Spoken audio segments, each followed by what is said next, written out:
Hello, bachcho. Let's read a question. A question says that the rate of decomposition of aldehyde CH3CHO into CH4 and carbon monoxide in the presence of I2 at 800 Kelvin follows the rate law R is equals to K CH3CHO I2. The decomposition is believed to go in two-step mechanism.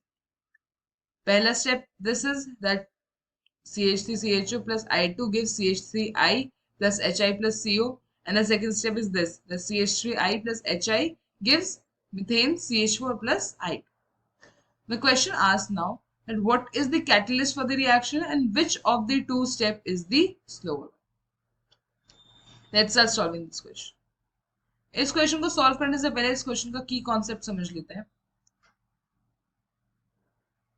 इस question का की concept है catalysis का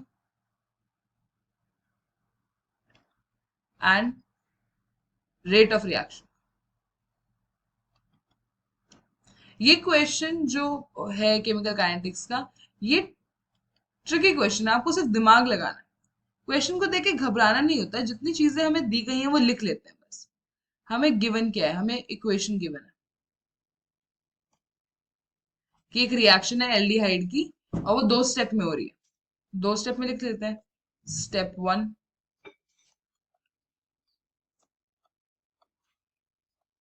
plus I2 gives CH3I plus HI plus CO. Alright, अब हम इसका second step लिख लेते हैं. स्टेप 2 क्या कहता है? That CH3I plus HI gives CH4 plus I2. Also मुझे और क्या चीज गिवन है? मुझे इसका रेट लॉ गिवन है. मुझे दिया हुआ है that R is equals to K CH3CHO and सबसे पहला क्वेश्चन मुझसे पूछा है कैटलिस्ट कौन सा है. बहुत आसान है, बहुत ज्यादा आसान. आपको कुछ सोचना नहीं है. आपको बस इतना पता होना चाहिए कैटलिस्ट क्या होता है. हमें पता है जो कैटलिस्ट होता है वो रिएक्शन में कंज्यूम नहीं होता है. रिएक्शन में डलता तो है लेकिन वो कंज्यूम नहीं होता है. अब आप इक्वेशन देखिए अपनी. स्टेप 1 और स्टेप 2 बहुत ध्यान से देखिए. आप ये देखिए कि ऐसा कौन सा रिएक्टेंट है जो कि रिएक्शन में कंज्यूम नहीं हो रहा.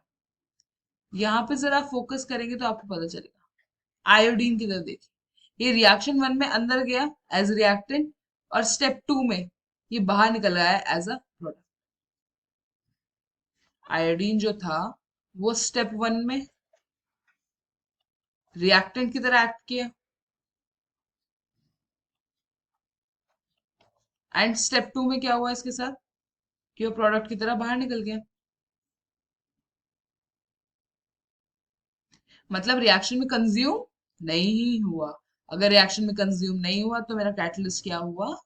Catalyst is iodine.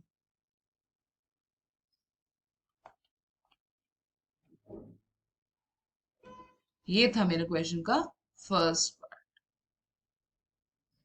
अब मुझे बताना है that which of the two steps is the slower one. This is my second part of the question.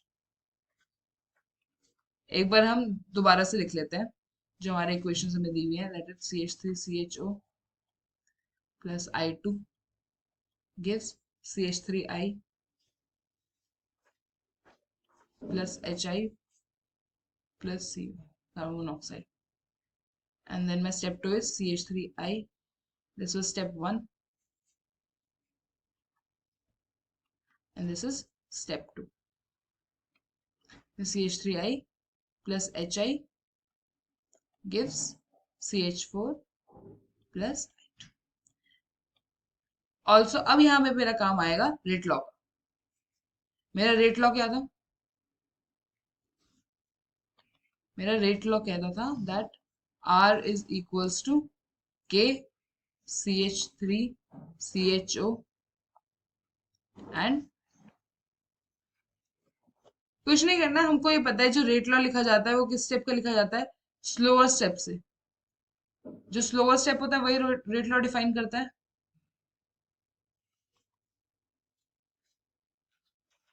मतलब जो स्लोअर स्टेप के जो रिएक्टेंट्स होंगे वही मेरे रेट लॉ में आए होंगे। इसमें CH3CHO है एंड I2। तो ये रिएक्टेंट्स किस स्टेप में आ रहे हैं? स्टेप 1 में आ रहे हैं। यहाँ पे मेरा एल्डिहाइड है, यहाँ पे मेरा I2। क्योंकि ये दोनों आ रहे हैं तो मेरा स्लो स्टेप कौन सा हुआ? स्टेप 1।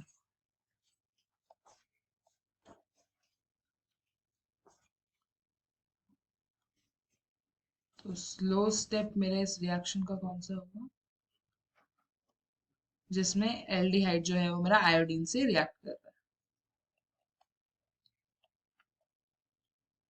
है। ऐसे ही क्वेश्चन आते हैं, आपका कंसेप्ट बेस्ड क्वेश्चन आएंगे। ये क्वेश्चन काफी अच्छा है क्योंकि आपके दोनों कॉन्सेप्ट को चैलेंज कर रहा है। क्या आपको कैटलिस्ट की प्रॉपर्टीज पता है? क्या आपको ये पता है कि स्लो स्टेप या फिर rate of reaction, rate law कैसे लिखा जाता है? तो आपको ये चीज पता होनी चाहिए कि जब हम रेट लॉ लिखते हैं अपनी रिएक्शन तो वो स्लो स्टेप के रिएक्टेंट्स लिखते हैं। आपको ये पता होना चाहिए कि कैटलिस्ट जो है वो रिएक्शन में कंज्यूम नहीं होता। तभी आप ये क्वेश्चंस अटेम्प्ट कर पाएंगे। आपकी कॉन्सेप्ट बहुत अच्छे से क्लियर होने चाहिए। I hope you understood it well. Best of luck.